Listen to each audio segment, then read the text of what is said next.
សូមហាផ្ទៃបានបញ្ជាក់បន្តទៀតពីការត្រៀមប្រតិបត្តិការក្នុងការបង្កើតគ្រឿងញៀនទ្រង់ទ្រាយធំទូទាំងប្រទេសដែលនឹងចាប់ផ្ដើមចាប់តាំងពីដើមឆ្នាំ2017នេះការបើកបង្ក្រាបទ្រង់ទ្រាយធំនេះគឺក្រោយការកត់សម្គាល់ឃើញថាគ្រឿងញៀនកំពុងតែវិវត្តទៅរកភាពកាន់តែអាក្រក់ខ្លាំងឡើងពីមួយឆ្នាំទៅមួយឆ្នាំនៅក្នុងពិធីផ្សព្វផ្សាយមួយនៃផែនការប្រយុទ្ធប្រឆាំងគ្រឿងញៀននៃវិទ្យាស្ថានជាតិអប់រំរាជធានីភ្នំពេញនៅថ្ងៃទី22ធ្នូនេះក្រោមការចូលរួមដោយសម្ដេចក្រឡាហោមសខេងឧបនាយករដ្ឋមន្ត្រីនិងជារដ្ឋមន្ត្រីក្រសួងមហាផ្ទៃសេចក្តីរាយការណ៍បានបង្ហាញពីតួលេខថាចំនួនមនុស្សដែលញៀនគ្រឿងញៀននៅឆ្នាំ2016នេះគឺមានចំនួន 18,554 នាក់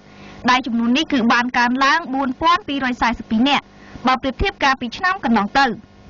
អគ្គស្នងការនគរបាលជាតិនាយឧត្តមស្នេហ៍នេតសវឿនបានមានប្រសាសន៍ថា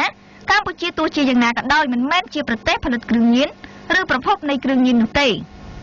នាយឧត្តមស្នេហ៍នេតសវឿនបានថ្លែងទទួលស្គាល់ថានៅមានសកម្មភាពលួចលាក់នាំចូលគ្រឿងញៀនពីក្រៅប្រទេសតាមច្រករបៀងព្រំដែនទិសឦសានប្រទេសនិងតាមជើងយន្តហោះជាពិសេសហ្វីបអាហ្វ្រិកនិងអាមេរិកខាងត្បូងក្នុងគោលដៅដើម្បីបន្តចេញទៅលក់នៅប្រទេសទី3និងមួយចំនួនទៀតគឺសម្រាប់ទីផ្សារក្នុងប្រទេសនាយឧត្តមស្នេហ៍នេតសវឿនបានបន្តថានៅមានការចរាចរណ៍និងការជួញដូរគ្រឿងញៀនមិនមានការថយចុះនោះទេជាក់ស្ដែងក្នុងឆ្នាំ2016នេះនគរបាលនិងកងរាជអាវុធហត្ថបានបង្ក្រាប 4191 ករណីក្នុងនោះបទល្មើសប្រើប្រាស់គ្រឿងញៀនគឺមាន 1112 ករណីចាប់បានជនសង្ស័យសរុបគឺ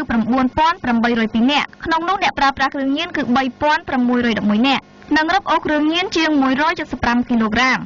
នាយឧត្តមស្នេហ៍នេតសវឿនបានលើកឡើងថាកត្តានេះគឺបានធ្វើឲ្យការប្រើប្រាស់គ្រឿងញៀនមានការកើនឡើងនិងការរីករាលដាលគួរឲ្យបារម្ភពីទីក្រុងរហូតដល់ជនបទដាច់ស្រយាលមួយចំនួនលោកបានបញ្ជាក់ថាតួលេខនៃការធ្វើសម្រង់អ្នកញៀនគ្រឿងញៀនគឺមានចំនួន 18,554 នាក់ដែលកើនឡើង 4,242 នាក់ស្មើនឹង 29 កណ្ដកសញ្ញា 63% បើប្រៀបនឹងពេលមុនឆ្នាំ2015សម្ដេចក្រឡាហោមសខេងបានមានប្រសាសន៍សម្ដែងក្តីបារម្ភចំពោះគ្រឿងញៀននិងបញ្ជាក់ថាកម្ពុជានឹងបើកយុទ្ធនាការប្រឆាំងគ្រឿងញៀនទូទាំងប្រទេសដោយកំណត់រយៈពេល6ខែដំបូងសិនចាប់ផ្ដើមពីថ្ងៃទី1ខែមករារហូតដល់ថ្ងៃទី30ខែមិថុនាឆ្នាំ2017តួលេខនៃការបង្ក្រាបក្នុងឆ្នាំ2015នេះ2000ឆ្នាំកន្លងមកនិង2016នេះមានកម្រិតកើនឡើងទ្វេគុណឬត្រីគុណទាំងចំនួនមុខសញ្ញា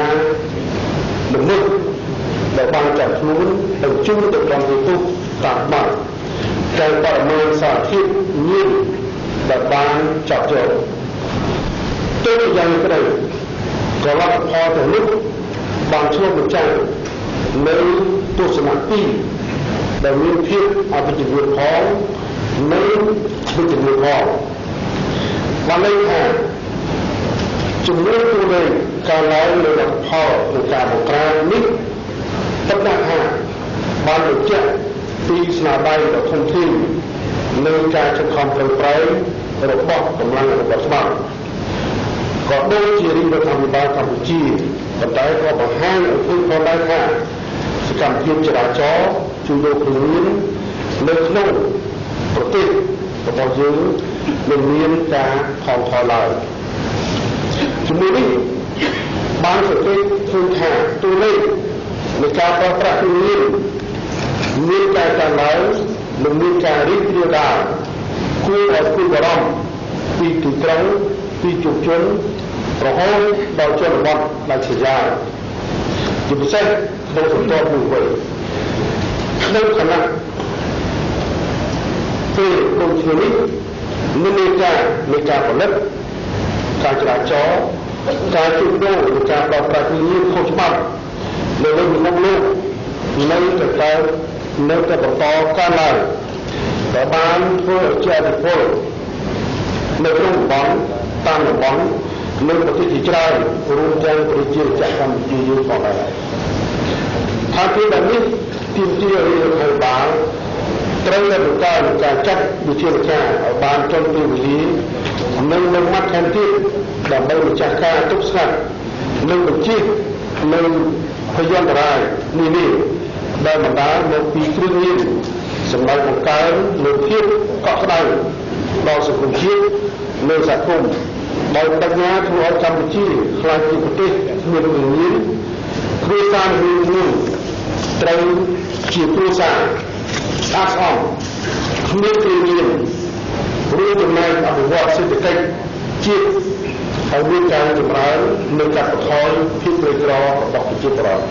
យោងតាមផែនការដាក់ចេញដោយសម្ដេចនាយករដ្ឋមន្ត្រីហ៊ុនសែនក្រសួងចំនួន 9 អង្គភាពចំនួន 5 នៃអគ្គបញ្ជាការដ្ឋានចំណុះក្រសួងមហាផ្ទៃរួមនឹងបញ្ជាការដ្ឋានកងរាជអាវុធហត្ថលើផ្ទៃប្រទេសនឹងចូលរួមប្រតិបត្តិការរួមគ្នានៃយុទ្ធនាការបង្ក្រាបគ្រឿងញៀនទ្រង់ទ្រាយធំដែលនឹងចាប់តាំងពីដើមឆ្នាំថ្មីខាងមុខនេះហើយ